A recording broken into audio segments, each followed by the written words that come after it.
राम राम जी सभी को। कैसे हो सभी? उम्मीद करता हूँ सभी स्वस्थ होंगे, ठीक होंगे। साथियों, जैसे कि मेरे बहुत सारे मित्र हैं और वो बार बार मैसेज करते हैं, मुझे पर्सनली मैसेज करके कहते हैं कि ये टॉपिक करवा दो। तो साथियों, बहुत जल्द जो जो टॉपिक की मांग आपने की थी मैं वो सारे टॉपिक करवा दूंगा और पूरा सिलेबस करवा दूंगा। एक बार थोड़ा सा संयम बरते। जो चीज़ हम कर रहे हैं प्रीवियस ईयर के पेपर, इससे भी बहुत अच्छी तैयारी होती है। अगर जिसने थोड़ा बहुत भी पढ़ा है ना, तो उसका अपने आप तैयारी धीरे धीरे करके इतनी ज़्यादा तैयारी हो जाएगी कि अगर 3 महीने के बाद कोई पेपर होगा और 3 महीने तक हम अगर ऐसे ही पढ़ते रहे तो आगामी कोई भी पेपर आपका छूटने वाला नहीं है। बस आप अपना बाकी फोकस मैथ रीजनिंग के ऊपर और थोड़ा सा कर लेना, तो बाकी सारी चीजें अपने आप ठीक होती चलेंगी। तो मेरे कई सारे मित्र हैं, जैसे ये मैसेज कर रहे हैं, आप देख पा रहे हैं। तो साथियों, आप इस प्रकार से जो मैसेज करते हैं, इन्हीं मैसेजों से तो मुझे ऊर्जा मिलती है, इन्हीं मैसेजों से तो मुझे मोटिवेट होता हूं और लगातार मैं अच्छे से अच्छा करने की कोशिश करता हूं। आप अपना प्यार और सहयोग इसी प्रकार बनाए रखें। धन्यवाद भाई एक बार सभी का, जो जो मेरे साथी जुड़े हुए हैं।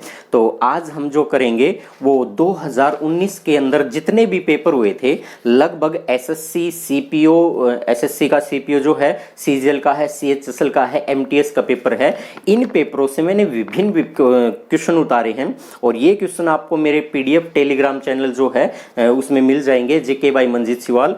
तो उसको भी आप वहां से देख सकते हैं। चलो साथियों, ज्यादा समय ना लेते हुए आज की शुरुआत करते हैं। आज जो पहला क्वेश्चन है, एक वर्ष में आमतौर पर लोकसभा के कितने सत्र आयोजित होते हैं? एक वर्ष में आमतौर पर लोकसभा के सत्र जो हो कितने होते हैं? और साथियों, सीजीएल टियर 1 का जो पेपर हुआ था 13/6/2019 को, उसमें एक क्वेश्चन आया हुआ था। ऑप्शन है 1, 2, 3, 4। ये ऑप्शन है, ABCD नहीं बोल रहा मैं। ए ऑप्शन में 1, बी ऑप्शन में 2, सी ऑप्शन में 3, डी ऑप्शन में 4। तो साथियों, आपको पता भी होगा इस क्वेश्चन का उत्तर आ जाएगा 3। तो साथियों, एक वर्ष में आमतौर पर लोकसभा के कितने सत्र होते हैं? 3 सत्र होते हैं। साथियों, जो पहला सत्र होता है उसी पहले सत्र को कहा जाता है बजट सत्र। और साथियों, जो बजट सत्र होता है इसकी शुरुआत हमेशा फरवरी से होती है। और साथियों, इसकी शुरुआत अब पिछले 3 साल से, जब से नरेंद्र मोदी प्रधानमंत्री बने हैं, तो उनके प्रधानमंत्री बनने के बाद ही पिछले 3 वर्ष से क्या हुआ है कि 1 फरवरी जो है, इस 1 फरवरी को बजट जो है उसको रखे जाने की शुरुआत की जा चुकी है। ये बजट सत्र होता है, ये वर्ष का सबसे बड़ा या कह सकते हैं सबसे लंबा स्तर चलता है। सबसे लंबा स्तर कौन सा है या सबसे बड़ा स्तर कौन सा है? तो बजट सत्र है। साथियों, बजट सत्र है ये हमेशा 2 चरणों के अंदर चलता है। बजट सत्र हमेशा 2 चरणों में चलता है। और जब 2 चरणों में चलता है तो मान लो 1 फरवरी से बजट सत्र की शुरुआत होगी और ये 13 से 14 दिन चला। मान लो 14 फरवरी तक या 13 फरवरी तक ये बजट सत्र चला। ऐसे अगर 13-14 दिन चला तो उसके बाद ये बजट सत्र यहाँ पर क्या हो जाता है, एक बार के लिए, एक चरण के लिए कंप्लीट हो जाता है। और उसके बाद जैसे ही 15 से 20 दिन का अवकाश बीच में आ जाता है, तो 15 से 20 दिन के बाद वापिस बजट सत्र फिर शुरू हो जाता है और फिर ये 14-15 दिन के लिए, 12 दिन के लिए फिर से वो चलता है। तो इस प्रकार बजट सत्र है वो हमेशा 2 चरण में चलता है। और वर्ष का सबसे लंबा सत्र पूछेगा तो कौन सा है? वर्ष का सबसे लंबा सत्र भी कौन सा है? बजट सत्र। ये हमेशा फरवरी महीने में शुरू होता है। और अगर पूछ ले कि किस तारीख को शुरू होता है, तो ये 1 फरवरी शुरू होता है। 1 फरवरी को शुरू होता है। इससे पहले फरवरी महीने की अंतिम तारीखों को शुरू होता था, 28 या 27, 26 फरवरी को शुरू होता था। साथियों, दूसरा जो स्तर है, इस दूसरे स्तर का नाम है मानसून सत्र। अब कोरोना वैश्विक महामारी की वजह से भारत में भी कोरोना के लगातार बहुत ज्यादा केस बढ़ते चल रहे हैं, संक्रमित केस बढ़ते चल रहे हैं। इसी कारण से अब जो स्तर है ये पॉसिबल नहीं है बुलाना, तो इस वजह से, वरना ये स्तर जो है ये जून या जुलाई के अंदर चलना स्टार्ट हो जाता है। और जुलाई में जैसे ये स्तर चलता है तो जुलाई के अंदर आप सब जानते हैं, वैसे तो भारत में जून में ही मानसून प्रवेश कर जाता है और जून में भी क्या 25 मई को ही प्रवेश कर जाता है। लेकिन मानसून की ये तो तारीख केवल पेपर के लिए ध्यान रखनी है। मानसून 10 दिन पहले आ गया, मानसून 15 दिन, 20 दिन, 1 महीने बाद आया है, तो मानसून स्तर जो है वो वर्ष का दूसरा स्तर है। और वर्ष का तीसरा जो स्तर है, तीसरा स्तर, ये तीसरा स्तर है, और तीसरा स्तर है का नाम है शीत स्तर। जो शीत स्तर जो है ये वर्ष का तीसरा स्तर है। और सबसे छोटा स्तर जो है वो सबसे छोटा स्तर कौन सा है, तो यही शीत स्तर है। इसकी शुरुआत साथियों नवंबर में होती है, नवंबर में, और दिसंबर तक ये चलता है। अगर इसकी शुरुआत नवंबर में ना होकर दिसंबर में हो तो दिसंबर में ही चलता है, दिसंबर में ही इसकी शुरुआत होकर दिसंबर में ये खत्म हो जाता है। तो ये वर्ष के 3 स्तर हैं। साथियों इसके बारे में थोड़ा सा ध्यान रखेंगे कि जब लोकसभा जो होती है, लोकसभा, जब नई लोकसभा का गठन होता है, जब भी नई लोकसभा का गठन होता है तो हमेशा और हमेशा नई लोकसभा के गठन के बाद पहला जो स्तर आता है, मान लो लोकसभा का गठन जनवरी में हो गया, यानी नई लोकसभा का गठन ही जनवरी में हो गया, तो वर्ष का मतलब नई लोकसभा का पहला स्तर कौन सा होगा, बजट। लेकिन अगर मान के चलें कि जो ये लोकसभा है, इस लोकसभा का गठन ही बाद में अंदर हुआ, और कब हुआ, मान के चले कि मई के महीने में हुआ, तो मई महीने में हुआ, तो मई के बाद जो स्तर शुरू होगा वो तो मानसून स्तर है, तो ये फिर नई लोकसभा का पहला स्तर बन जाएगा। लोकसभा का, मैंने साल का पहला नहीं कहा, कि लोकसभा का जब नया जो भी गठन होता है नई लोकसभा का, इसके बाद कोई भी स्तर शुरू होता है तो उस स्तर को भारत का राष्ट्रपति जो है, राष्ट्रपति, वो उसको क्या करेगा, अनिवार्य रूप से संबोधित करेगा। साथियों अनिवार्य रूप से संबोधित करेगा। एग्जाम के अंदर ये क्वेश्चन आता है कि नई लोकसभा के पहले स्तर को कौन संबोधित करता है, तो राष्ट्रपति है। ये नई लोकसभा का पहला जो स्तर होगा उसको अनिवार्य रूप से शुरू करता है। और फिर क्वेश्चन क्या पूछ जाता है कि वर्ष का जो पहला स्तर होता है, और साथियों पहला स्तर आपको देख लिया, बजट स्तर, वर्ष के पहले स्तर को भी राष्ट्रपति जो है अनिवार्य रूप से क्या करता है, संबोधित करता है। तो इससे संबंधित ये कुछ थोड़े से फैक्ट थे।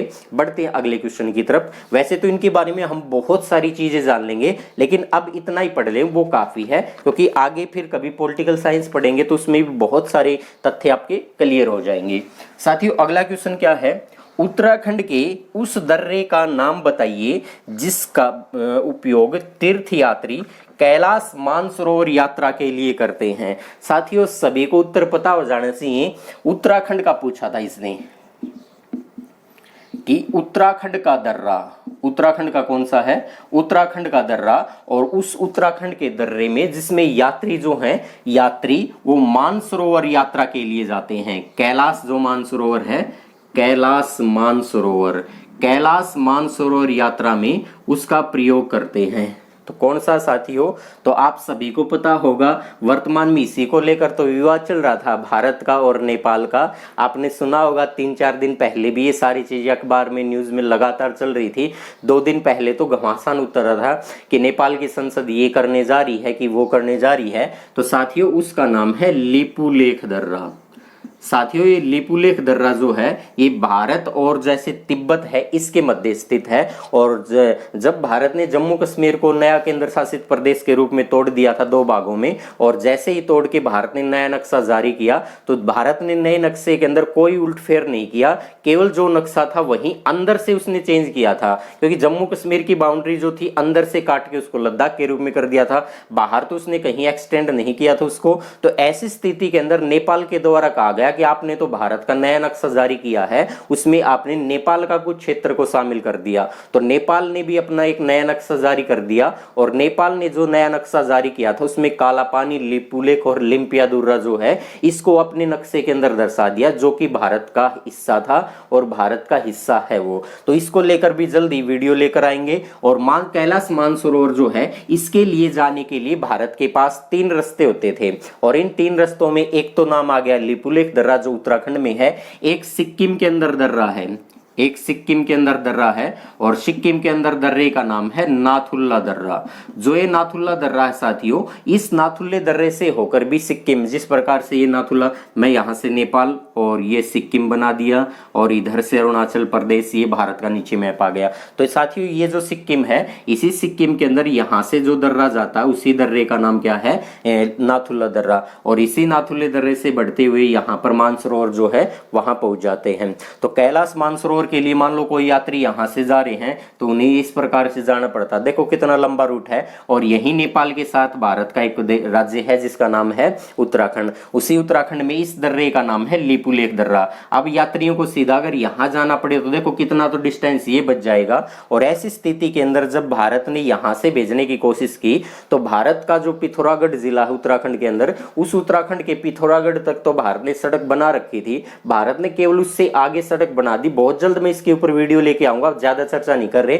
जो सड़क बनाई थी 80 किलोमीटर की, उसी को लेकर विवाद चल रहा था। साथियों इसको लेकर पूरा विस्तार से समझाएंगे। ये नाथुला दर्रा जो है, ये नाथुला दर्रा 1962 के अंदर जो भारत और चाइना का जो युद्ध हुआ था, उस युद्ध के बाद ये यहाँ पर चेक पोस्ट बनाई गई थी भारत की और तिब्बत की। और तिब्बत का अधिकांश क्षेत्र किसने कब्जा रखा है? चाइना ने। और चाइना वहां से व्यापार भी करता था। तो भारत ने 1962 चीन युद्ध के बाद क्या कर दिया, इस नाथुले दर्रे के प्रवेश को बंद कर दिया। और उस पोस्ट को बंद कर दिया तो 2006 में जो द्विपक्षीय समझौता हुआ था उसके द्वारा उसको वापस खोल दिया गया था। तो साथियों इतनी सारी बात इसको लेकर है। इसको लेकर मैं विस्तार से चर्चा करूंगा। 1 या 2 वीडियो के बाद आपको तुरंत मिल जाएंगी सारी बातें। अगला क्वेश्चन देखते हैं साथियों क्या है। भारत के संविधान के अनुसार राष्ट्रपति अपने पद से किसे अपना इस्तीफा देकर अपना पद छोड़ सकता है? साथियों राष्ट्रपति जो है वो अपना इस्तीफा किसको देता है और किसको अपना इस्तीफा देकर अपना पद छोड़ सकता है? तो साथियों ऑप्शन दे रखे हैं। मुख्य चुनाव आयुक्त, राज्यसभा के अध्यक्ष, भारत का मुख्य न्यायाधीश और उपराष्ट्रपति। CHSL 4/7/2019 का पेपर था, उसमें पूछा गया था। तो भारत का जो राष्ट्रपति है, भारत का राष्ट्रपति ये अपना त्याग पत्र किसको देता है? भारत का राष्ट्रपति अपना त्याग पत्र जो है ये किसे दे सकता है? तो साथियों भारत का जो राष्ट्रपति है ये अपना त्याग पत्र जिसे देगा उसका नाम है उपराष्ट्रपति। तो भारत का राष्ट्रपति अपना त्याग पत्र किसको देता है? उपराष्ट्रपति को देता है। तो उत्तर आ जाएगा उपराष्ट्रपति। और अगर उपराष्ट्रपति को त्याग पत्र देना पड़े तो किसको देगा? उपराष्ट्रपति राष्ट्रपति को देगा और राष्ट्रपति उपराष्ट्रपति को देगा। साथियों एक क्वेश्चन मैंने एक बार डिस्कस किया था और शायद वहां बताना भूल गया था, क्योंकि मैंने कहा कि इसके आगे चर्चा करेंगे और जैसे आगे 10-12 बातों के बारे में चर्चा की तो क्वेश्चन कहीं से स्लिप हो गया था। कोई बात नहीं, आज कर लेते हैं। भारत के राष्ट्रपति ने अपना क्या किया? त्याग पत्र दे दिया। तो ऐसी स्थिति के अंदर भारत के संविधान का अनुच्छेद 65 जो है ये कहता है कि उपराष्ट्रपति कार्यवाहक राष्ट्रपति के रूप में काम करेगा। चलो मान लिया कि उपराष्ट्रपति जो है इन्होंने भी कार्यवाहक राष्ट्रपति के रूप में काम कर दिया, लेकिन ये केवल एक्टिंग प्रेसिडेंट है। कार्यवाहक राष्ट्रपति के रूप में काम कौन करेगा? भारत का उपराष्ट्रपति करेगा। और किस अनुच्छेद के तहत? अनुच्छेद 65 के तहत ये भारत के कार्यवाहक राष्ट्रपति के रूप में काम करेंगे उपराष्ट्रपति। तो साथियों अगर राष्ट्रपति ने त्याग पत्र नहीं दिया और राष्ट्रपति की पद पर रहते हुए मृत्यु हो गई, मैं जिक्र लेके आ रहा हूँ जाकिर हुसैन जी की। जाकिर हुसैन भारत के राष्ट्रपति थे, पद पर रहते हुए इनकी मृत्यु होगी तो भारत के उपराष्ट्रपति ने कार्यवाहक राष्ट्रपति के रूप में काम किया था, जिनका नाम था VV गिरी। कौन था साथियों? VV गिरी। अब साथियों VV गिरी जो है, अब आप सबको पता है अगर राष्ट्रपति का पद खाली हो जाता है, वैसे राष्ट्रपति का कभी खाली नहीं होता क्योंकि उपराष्ट्रपति उसके कार्यवाहक के रूप में काम करना शुरू कर देता है। लेकिन अगर राष्ट्रपति अपने पद पर नहीं है तो 6 महीने के अंदर अंदर नए चुनाव करवाए जाएंगे। और जब नए चुनाव करवाए जाएंगे तो VV गिरी ने सोचा क्यों ना नए चुनाव जो हो रहे हैं उन्हीं के अंदर पार्टिसिपेट कर दे, उम्मीदवार के रूप में खड़ा हो जाए तो भी। और ऐसी स्थिति के अंदर इन्होंने भी क्या कर दिया था? अपना इस्तीफा दे दिया था। अब साथियों आपका क्वेश्चन ये होगा, और कई सारे जैसे क्लास के अंदर करते हैं तो तुरंत पूछ लेते हैं जी राष्ट्रपति तो मृत्यु हो गई थी, वो तो अपने पद पर ही है और कार्यवाहक राष्ट्रपति ने अपने काम पद से इस्तीफा दे दिया। कार्यवाहक राष्ट्रपति कौन था? भारत का उपराष्ट्रपति। कहने का मतलब है ना तो भारत में राष्ट्रपति है और ना उपराष्ट्रपति है। तो साथियों अब जो इस्तीफा दिया था ये इस्तीफा किसको दिया था? क्योंकि राष्ट्रपति अपना इस्तीफा देगा उपराष्ट्रपति को, उपराष्ट्रपति इस्तीफा देगा राष्ट्रपति को देता है। तो अगर उपराष्ट्रपति भी अपने पद से इस्तीफा देना चाहता है, कार्यवाहक राष्ट्रपति के रूप में वो काम कर रहा है और उस पद से भी वो इस्तीफा देना चाहता है, तो इस्तीफा किसको देगा? और VV गिरी ने तो इस्तीफा दे भी दिया था। और VV गिरी ने इस्तीफा दिया था तो चीफ जस्टिस ऑफ इंडिया थे जो मोहम्मद हिदायतुल्लाह थे। मोहम्मद हिदायतुल्लाह थे, इन्होंने काम करना शुरू कर दिया था एक्टिंग प्रेसिडेंट।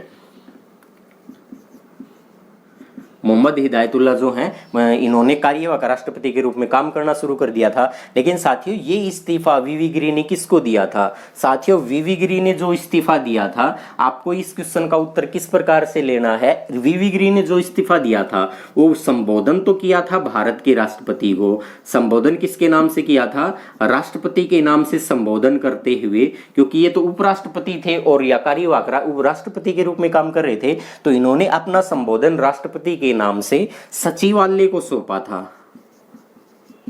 सचिवालय जो है इस सचिवालय को सौंप दिया था। तो राष्ट्रपति के नाम का संबोधन करते हुए इन्होंने किसको दिया था अपना इस्तीफा? सचिवालय को सौंप दिया था। क्योंकि भारत का जो सचिवालय है ये सचिवालय लोकसभा का सचिवालय है, राज्यसभा के भी सचिवालय है। तो इन्होंने अपना इस्तीफा राष्ट्रपति को संबोधित करते हुए किसको दे दिया था? सचिवालय। आपके दिमाग में आएगा कि लोकसभा सचिवालय को दिया कि राज्यसभा के सचिवालय। साथ ही थोड़ा सा समझ के देखे, बिल्कुल थोड़ा सा, आपको उत्तर का आपको खुद को ही पता है। क्योंकि अगर उपराष्ट्रपति है और राष्ट्रपति के रूप में भी अगर काम कर रहा कार्यवाहक के रूप में, तो ये था तो भारत का उपराष्ट्रपति, और अगर इसने इस्तीफा दे दिया तो इसका संबंध लोकसभा से तो बन ही नहीं पाएगा।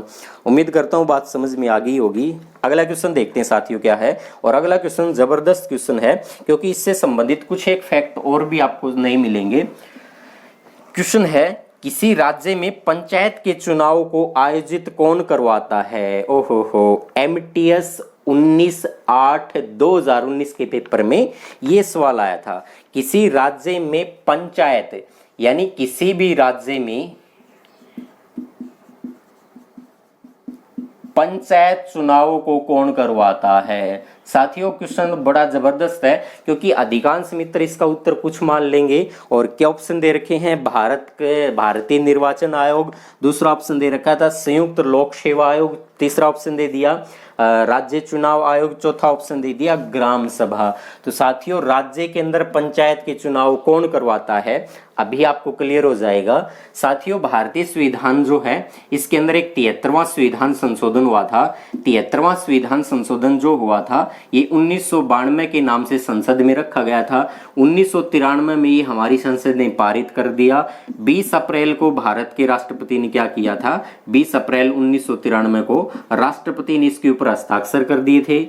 24 अप्रैल को ये बातें आपको बता रखी है। 24 अप्रैल 1993 को ये लागू हो गया था और 24 अप्रैल को, प्रत्येक 24 अप्रैल को क्या मनाते हैं? पंचायती दिवस के रूप में मनाते हैं। तो साथियों हरियाणा के अंदर 22 अप्रैल 1994 को ये हरियाणा में लागू हो गया था। साथियों इतनी सारी बातें आप सब जानते हैं, बिल्कुल जानते हैं। तो इस 73वें संविधान संशोधन के द्वारा प्रावधान क्या क्या हुए थे? एक तो प्रावधान ये हुआ था, संविधान के अंदर भाग जो 9 है, इस भाग 9 को जोड़ा गया था और 11वीं अनुसूची जो है इस 11वीं अनुसूची को जोड़ दिया गया था। इतनी सारी बातें हैं। और क्या था 73वें संविधान संशोधन के द्वारा? अनुच्छेद 243, अनुच्छेद 243 से अनुच्छेद 243 ओ, ये कुल 16 अनुच्छेद जो हैं, इन 16 अनुच्छेदों को भी जोड़ा गया था। अब साथियों बात करते हैं 74वां संविधान संशोधन। साथियों इस 73वें संविधान संशोधन का संबंध किससे था? तो 73वें संविधान संशोधन का संबंध था पंचायती राज जो संस्थान है, पंचायती राज संस्थान, इन पंचायती राज संस्थानों को संवैधानिक दर्जा देने के लिए ये संविधान में संशोधन हुआ था। यानी पंचायती राज संस्थाओं को संवैधानिक दर्जा किस संविधान संशोधन के द्वारा हुआ था? 73वां संविधान संशोधन। और यहाँ पर मैं जिक्र कर रहा हूँ नगर पालिकाओं को संवैधानिक दर्जा देने के लिए, नगर पालिका। तो 74वां संविधान संशोधन भी 1992 को हुआ था। संसद ने इसको 1993 में पारित कर दिया और वही तारीख 20 अप्रैल 1993 को राष्ट्रपति ने इसको हस्ताक्षर कर दिया। और साथियों 1 जून 1993 को क्या हुआ था? ये लागू हुआ था। इसका संबंध अगर पूछ ले तो नगर पालिका जो है, इस नगर पालिका को संवैधानिक दर्जा देने के लिए लाया गया था। अब साथियों इससे संबंधित और क्या है कि 74वां संविधान संशोधन के द्वारा यहाँ भाग 9 जोड़ा गया था, यहाँ भाग 9A जोड़ा गया था। यहाँ संविधान में भाग 9A जोड़ दिया, ए कह सकते हैं इसको, कै कह सकते हैं। और इसके द्वारा 11वीं अनुसूची जोड़ी गई थी 73वें के द्वारा, 74वें के द्वारा 12वीं अनुसूची जोड़ दी गई। 12वीं अनुसूची जो है ये 12वीं अनुसूची जोड़ दी, 12th शेड्यूल जो है ये जोड़ दिया गया। इससे संविधान में 243 से लेकर 243 ओ जोड़े गए थे। यहाँ से अनुच्छेद 200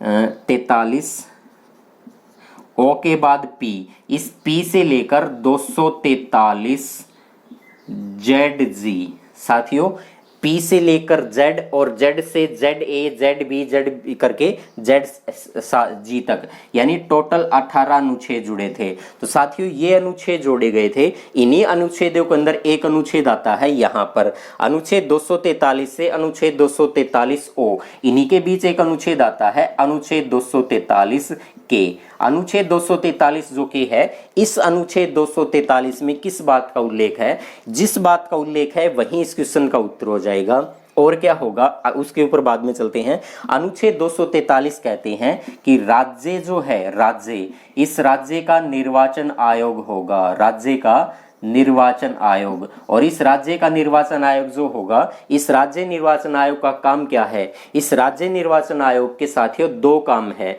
और राज्य निर्वाचन आयोग जो है, इसके दो काम कौन कौन से हैं? एक तो राज्य निर्वाचन आयोग का काम ये है कि अनुच्छेद 243 के तहत पंचायत के चुनाव करवाना। तो पंचायत के चुनाव करवाता कौन है? राज्य निर्वाचन आयोग।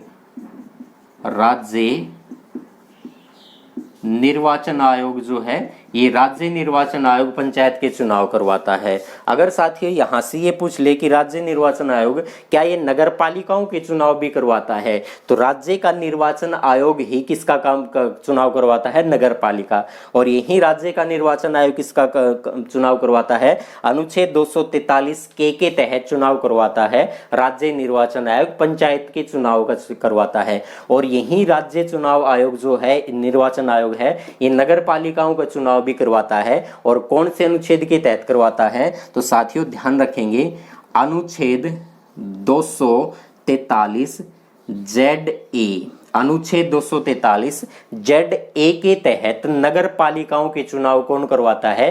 राज्य निर्वाचन आयोग ही करवाता है। तो अनुच्छेद 243 जेड ए के तहत नगर पालिकाओं के चुनाव राज्य निर्वाचन आयोग करवाता है। साथियों राज्य निर्वाचन आयोग जो है, इसमें एक चुनाव आयुक्त भी होता है। साथियों यहां पर लिख रहा हूं मैं, इसमें एक चुनाव आयुक्त भी होता है, चुनाव आयुक्त। और साथियों राज्य का जो निर्वाचन आयोग है, ये एक सदस्यीय संस्था है, इसमें केवल एक चुनाव आयुक्त होगा, उसको मुख्य चुनाव आयुक्त कहा जाता है। तो जो चुनाव आयुक्त है उसी को कहा जाता है मुख्य चुनाव आयुक्त। तो साथियों मुख्य चुनाव आयुक्त जो है, इसका कार्यकाल की बात करें, और कार्यकाल से पहले ये देख लें कि इसको नियुक्त कौन करता है। तो राज्य का जो राज्यपाल होता है, वो राज्य चुनाव आयोग या राज्य निर्वाचन आयोग के मुख्य चुनाव आयुक्त, एक ही निर्वाचन मुख्य चुनाव आयुक्त होता है, अन्य सदस्य नहीं होते इसके अंदर। तो मुख्य चुनाव आयुक्त जो है, इसका कौन नियुक्त करता है इसको? तो राज्य का राज्यपाल जो है वो इसे क्या करता है? नियुक्त करता है। साथियों इसका कार्यकाल भी होता है क्या? कुछ बिल्कुल होता है। संविधान के अंदर इसका कार्यकाल का उल्लेख नहीं है। तो राज्य का विधानमंडल जो है, व्यवहार के अंदर माना जाता है कि 5 वर्ष या 65 वर्ष जो है, 5 वर्ष या 65 वर्ष, 5 वर्ष तो उसको पद पर हो जाए या पद पर रहते हुए 65 वर्ष की आयु हो जाए, तो विच एवर इज अर्लियर, दोनों में जो भी पहले होगा वही माना जाएगा। या तो उनके 5 कार्यकाल 5 साल पूरा हो जाए, या पद पर रहते हुए 65 वर्ष की जो आयु है ये पूरी हो जाए, और दोनों में से जो भी पहले होगा वही मान्य होगा। तो साथियों इनसे संबंधित ये सारी फैक्ट हैं। अब एक क्वेश्चन बच जाता है, आप वो हरियाणा की तैयारी कर रहे हैं तो वो क्वेश्चन जबरदस्त हो सकता है आपके लिए। और क्या हो सकता है कि राज्य जो है, और हम तो हरियाणा की तैयारी कर रहे हैं, तो हरियाणा का निर्वाचन आयोग होगा। तो हरियाणा निर्वाचन आयोग जो है, इस हरियाणा निर्वाचन आयोग का मुख्य निर्वाचन आयुक्त कौन है? तो साथियों एक बार अपडेट कर लेना, अगर ये बदल गया तो मुझे थोड़ा सा ध्यान नहीं है, क्योंकि कई दिन पहले पढ़ा था। दलीप सिंह है जो ये हरियाणा राज्य के निर्वाचन आयुक्त हैं। तो हरियाणा का निर्वाचन आयुक्त अगर पूछा जाए तो दलीप सिंह। अपडेट हो गया तो आप मुझे कमेंट बॉक्स में बता सकते हैं, ताकि अगली वीडियो के अंदर मैं उसको चेंज भी करवा दूंगा। तो साथियों अगला क्वेश्चन देखते हैं क्या है। अगला क्वेश्चन है, तराइन की दूसरी लड़ाई लड़ी गई थी। स्नैपशॉट लेना चाहते तो आप ले सकते हैं इसका। अगला क्वेश्चन है, तराइन की दूसरी लड़ाई लड़ी गई थी। एसएससी सीपीओ सब इंस्पेक्टर का पेपर हुआ था, और 13 मार्च 2019 को पेपर था। उस पेपर के अंदर ये क्वेश्चन पूछा गया था। और साथियों ये एसएससी सीपीओ के पेपर में तो आ ही लिया, इससे पहले हरियाणा के पेपर में 20 बार 50 बार ये क्वेश्चन आ चुका है। और क्वेश्चन क्या है? क्वेश्चन है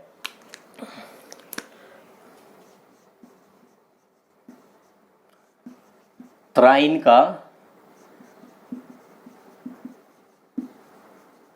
दूसरा युद्ध।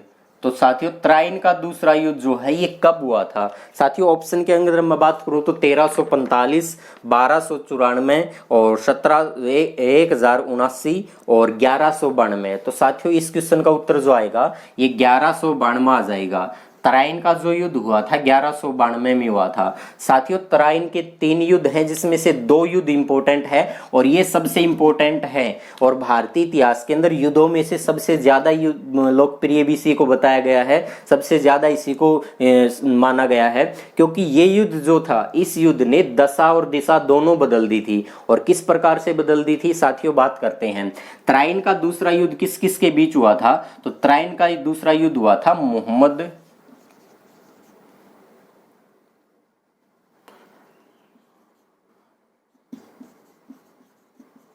मोहम्मद गोरी और किसके बीच हुआ था?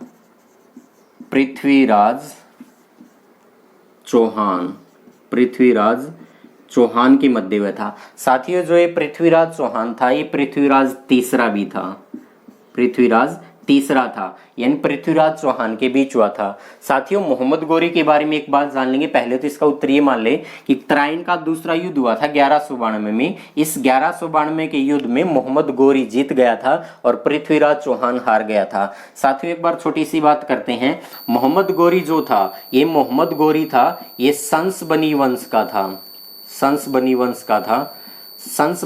का था और मोहम्मद गोरी संस बनी वंश का था, एक तुर्क शासक था। और जो तुर्क शासक था ये तुर्क शासक के रूप में आपने नाम सुना होगा गजनी साम्राज्य। उसी गजनी की एक गौर साम्राज्य था।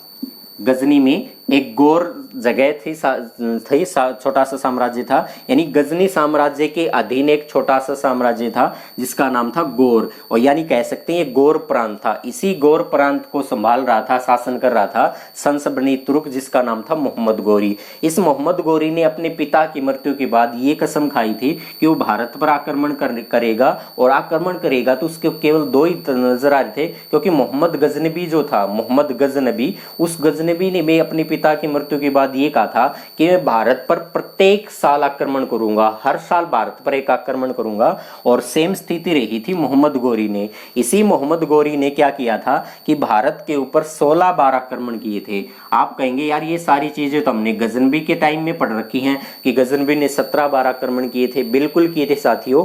मोहम्मद गोरी ने 16 बार आक्रमण किए। 16 के 16 आक्रमणों में हार गया किससे? पृथ्वीराज चौहान से। और 16 के 16 आक्रमणों में पृथ्वीराज चौहान ने इसको हरा दिया। ये प्रत्येक बार जब भी हारता मोहम्मद गोरी तो क्या करता? माफी मांग लेता कि सरदार मुझे माफ कर दो, और सरदार इसको माफ कर देता था। यानी पृथ्वीराज चौहान इसको माफ कर देता था, दयालु प्रवृत्ति का था। तो उसने 16 बार माफ किया। और जब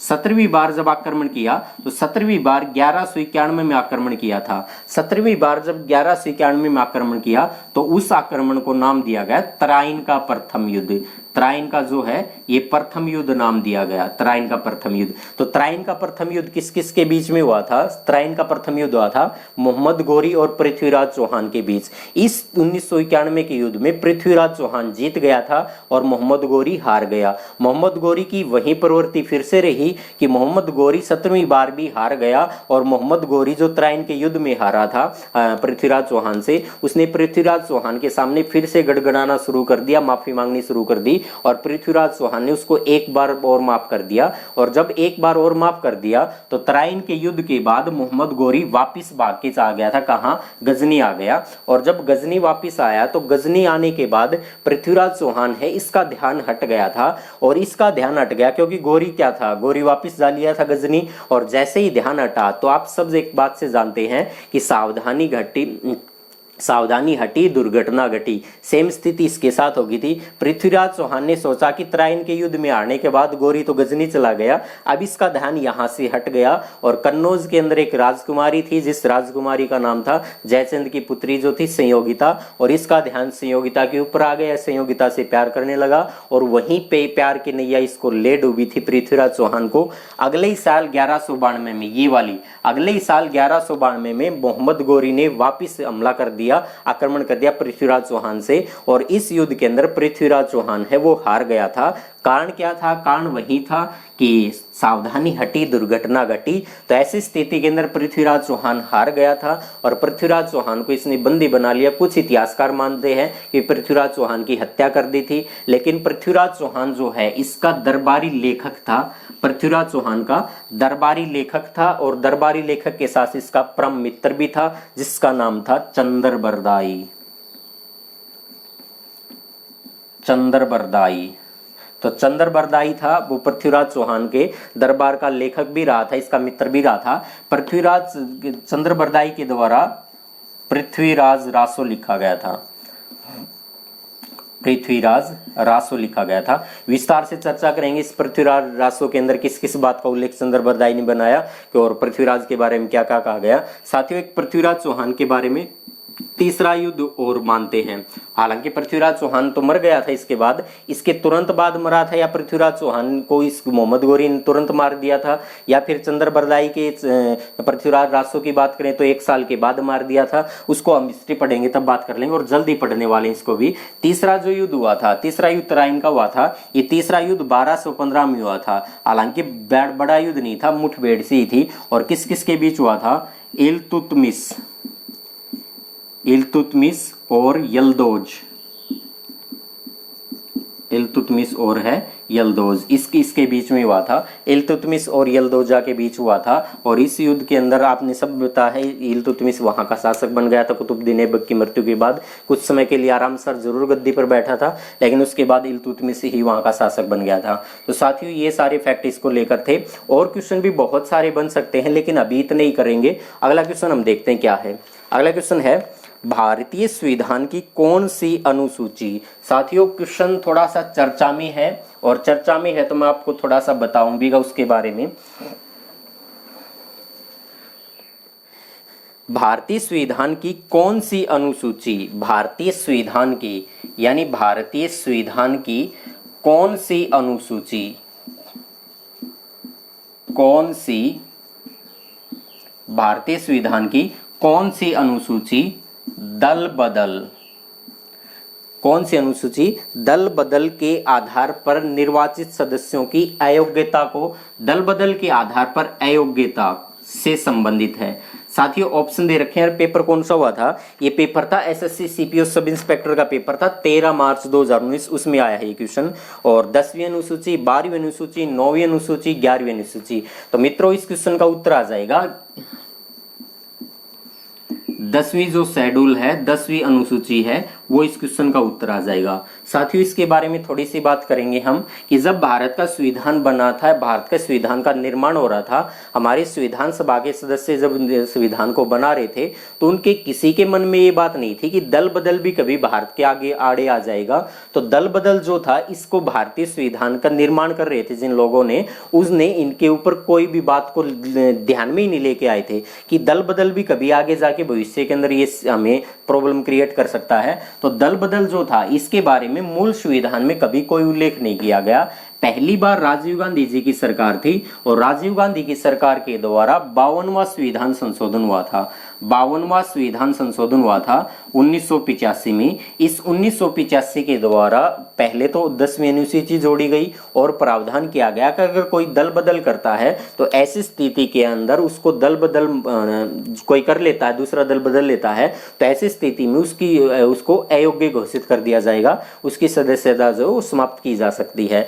तो साथियों, 52वां संविधान संशोधन की जो हुआ था 1985 में, इसमें दल बदल के ऊपर रोक लगाने का प्रावधान तो किया गया, लेकिन दल बदल है वो पूर्णतः रुक नहीं पाया था, क्योंकि 1/3 सदस्य का प्रावधान कर दिया था। और ऐसी स्थिति के अंदर वो 1/3 था, वो थोड़ा सही नहीं होता था, क्योंकि सदस्य उससे थोड़े से ज्यादा होते ही चले जाते थे। और ऐसी स्थिति के अंदर अब वर्तमान के अंदर अगर बात करें, वर्तमान में तो संविधान में संशोधन जो है उस 2/3 बहुमत, यानी 2/3 सदस्य, 2/3 बहुमत नहीं, अब वर्तमान के अंदर पहले जो भी था उसको भूल जाएं, 2/3 सदस्य अगर अपना दल बदल लेते हैं तो उनके ऊपर ये दल बदल कानून है, ये लागू नहीं होगा। यानी 3 सदस्य में से 2 सदस्य चले जाते हैं तो दल बदल नहीं माना जाएगा। 3 सदस्य में से 2 चले जाएंगे तो दल बदल नहीं माना जाएगा। साथियों, निर्दलीय भी तो सदस्य होते हैं, एमएलए भी तो निर्दलीय होते हैं और मेंबर ऑफ पार्लियामेंट भी तो निर्दलीय होते हैं, क्या वो दल बदल नहीं कर सकते? तो साथियों, निर्दलीय सदस्य दल बदल नहीं कर सकते। नहीं कर सकते का मतलब ये है कि निर्दलीय सदस्य है किसी अन्य राजनीतिक दल में शामिल नहीं हो सकते, किसी अन्य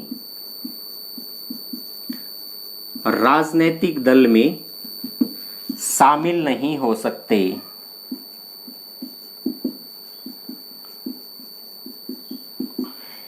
निर्दलीय सदस्य किसी अन्य राजनीतिक दल में शामिल नहीं हो सकते। तो कई सारे मित्रों को थोड़ा सा लगा होगा यार निर्दलीय जाते तो हैं, निर्दलीय तो सरकार बनवा देते हैं। बिल्कुल बनवाते हैं साथियों। क्वेश्चन की लाइन को ध्यान से पढ़ेंगे तो आपको क्लियर हो जाएगी बात कि निर्दलीय सदस्य किसी अन्य राजनीतिक दल में शामिल नहीं हो सकते। निर्दलीय सदस्य क्या हैं? किसी भी राजनीतिक दल को समर्थन कर सकते हैं साथियों, समर्थन कर सकते हैं, लेकिन इसमें दल में शामिल नहीं होंगे, केवल और केवल उसका समर्थन कर देंगे और समर्थन के द्वारा अगर दूसरे दल को बहुमत मिल जाता है तो अपनी सरकार बना सकता है। तो निर्दलीय कभी भी राजनीतिक दल किसी अन्य में शामिल नहीं होंगे, केवल अन्य राजनीतिक दल को अपना समर्थन दे सकते हैं।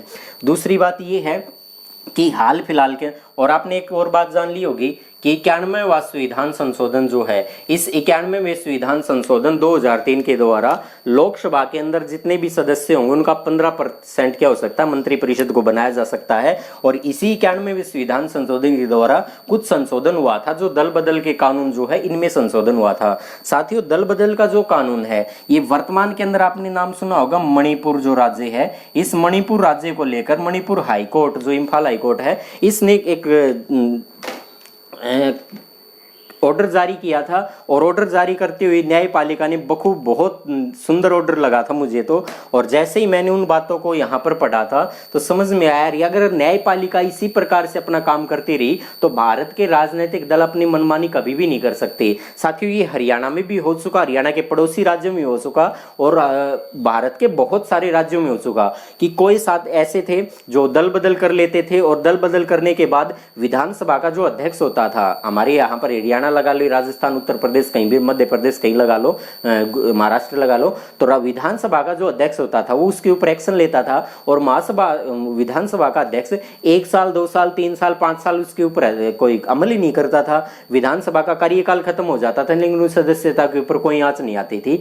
ऐसी स्थिति के अंदर जब मणिपुर का ये केस आया तो मणिपुर के अंदर ऐसे ही हुआ था, चुनाव को 3 साल हो गए और उन्होंने दल बदल जो किया था तो विधानसभा के वहां अध्यक्ष ने कोई भी किसी प्रकार का एक्शन नहीं लिया। तो ऐसी स्थिति में वहां के हाईकोर्ट ने कहा कि जो सदस्य अब दल बदल करके आए हैं, 6 सदस्य थे 7 सदस्य थे, तो वो 6 सदस्य जो दल बदल करके आए हैं, अब वो दल बदल करके जो आए हैं, तो साथियों ध्यान रखना उसके बारे में क्या कहा गया कि वो विधानसभा की कार्यवाही में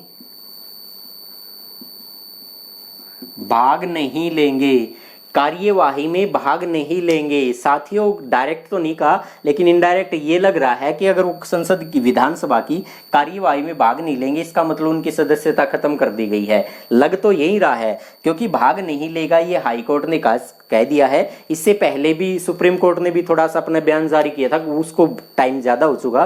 तो ऐसी स्थिति के अंदर साथियों ये चीज मुझे तो लगी कि हमारी न्यायपालिका इसके ऊपर एक्शन लेना चाह रही है और न्यायपालिका ने कहा कि विधानसभा अध्यक्ष आपको इतने साल हो गए, आप मौन व्रत क्यों लिए बैठे हो, आपको कोई एक्शन लेना चाहिए। आपने उनकी सदस्यता खत्म करनी है तो आप बताइए, नहीं करनी तो आप बताइए, लेकिन बताइए, मौन ना रहिए। तो ऐसे हमारे हाईकोर्ट हैं, उन्होंने कहा है। साथियों, अगला क्वेश्चन हम देखते हैं क्या है। अगला क्वेश्चन ये है, हरियाणा में भी ऐसा बहुत बार हुआ था। हरियाणा में आपने देखा होगा 10 साल पहले भी कोई ऐसी स्थिति आई थी हरियाणा के अंदर भी, और उसको पूरी के पूरे 5 साल निकल गए लेकिन विधानसभा अध्यक्ष ने उनके बारे में कुछ नहीं सोचा था। तो साथ ही ये सोचना चाहिए, संविधान का अतिक्रमण नहीं होना चाहिए किसी भी स्थिति में। अगला क्वेश्चन है, तक्षशिला विश्वविद्यालय में राजनीति विज्ञान और अर्थशास्त्र के प्रोफेसर कौन थे। साथियों, तक्षशिला विश्वविद्यालय जो है,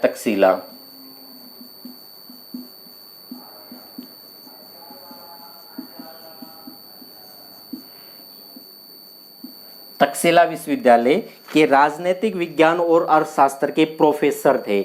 आप कहेंगे यार ये प्रोफेसर भी पूछने लगे। साथियों ऑप्शन सुनेंगे तो आपको क्लियर हो जाएगा पूछना क्या चाह रहा था। ऑप्शन है कौटिल्य, बिंदुसार, समुद्रगुप्त, अजातशत्रु। एसएससी सीपीओ में आया था 15 मार्च को। तो इस क्वेश्चन का उत्तर आ जाएगा साथियों कौटिल्य। कौटिल्य। साथियों क्या आपने इस कौटिल्य के अन्य नामों का बारे में पता होगा? विष्णुगुप्त भी इसी को कहा जाता है और चाणक्य भी इनका ही नाम मिल जाता है। तो साथियों चाणक्य के बारे में मैं आपसे एक बात कहता हूं। चाणक्य जो थे, चाणक्य, इनका पिता जो था चाणक्य का, वो इसको चणक कहता था। साथियों चाणक्य का आपको मूल नाम बताना था क्या है? चाणक्य का मूल नाम अधिकांश मित्रों को नहीं पता होगा। मूल नाम का चाणक्य का मूल नाम नहीं पता। चाणक्य का मूल नाम था अजय। अब आप कहेंगे ये तो हमने पहली बार सुना था। बहुत सारी चीज तो आप पहली बार सुनेंगे। चाणक्य के बचपन का नाम आपको पता है? चाणक्य का बचपन का नाम आपको पता है? विष्णुगुप्त था। चाणक्य के बचपन का नाम विष्णुगुप्त था। और चाणक्य ने क्या लिखा था? चाणक्य ने अर्थशास्त्र लिखा था और राजनीति विज्ञान और लोक व्यवस्था जो है उसके पब्लिक एड जिसको बोलते हैं, और उसके बहुत बड़े ही विद्वान भी रहे थे। अर्थशास्त्र भी इन्होंने लिखा था। अगला क्वेश्चन देखते हैं साथियों क्या है। विश्व मानसिक स्वास्थ्य दिवस। साथियों थोड़ा सा ध्यान से रखेंगे, कईयों को तो ये क्वेश्चन भी नया मिलेगा।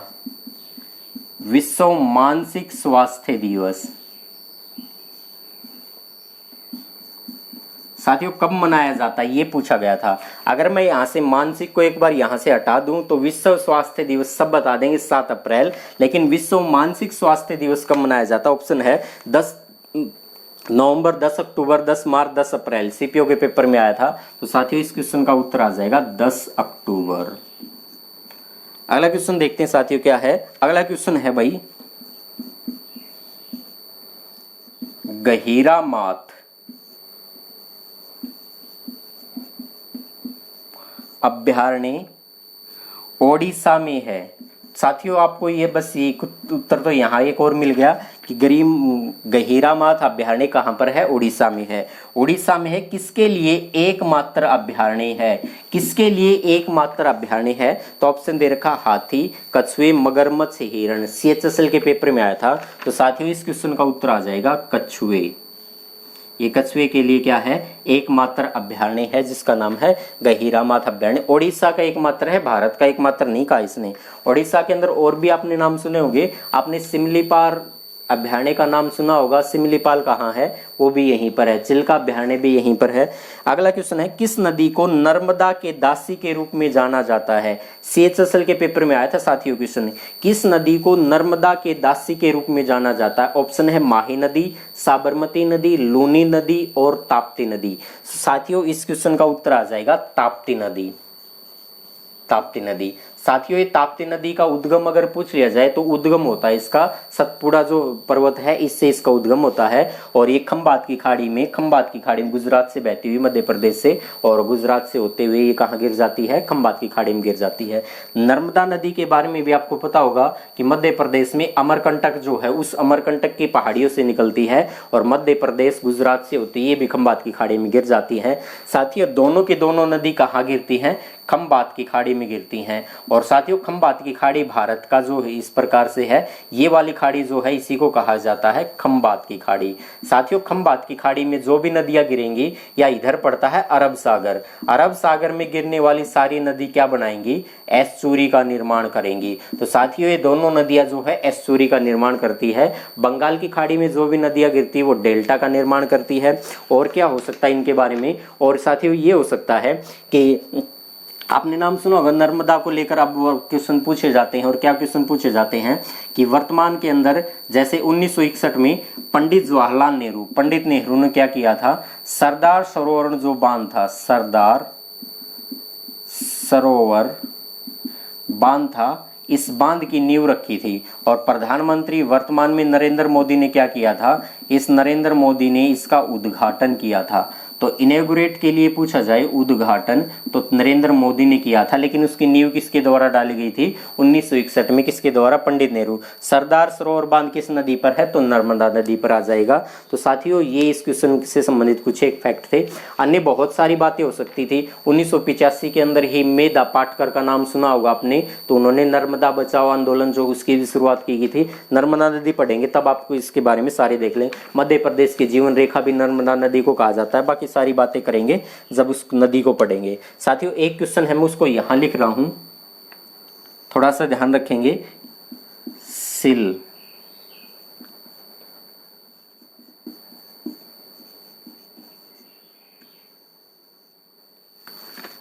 शिल्पादिक्रम एक तमिल महाकाव्य है। ये एक तमिल महाकाव्य है, किसके द्वारा लिखा गया था।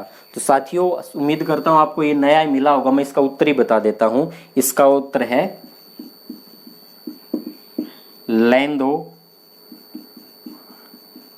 आदिगल जो हैं, इसने इस महाकाव्य की रचना की थी, इसने इस महाकाव्य को लिखा था। तो साथियों आज इतने क्वेश्चन थे। ये क्वेश्चन आपको मेरे टेलीग्राम चैनल या पे मिल जाएंगे, JK भाई मंजीत सिवाल पे। तो आज के लिए इतना ही। जय हिंद, जय भारत, धन्यवाद, जय हरियाणवी।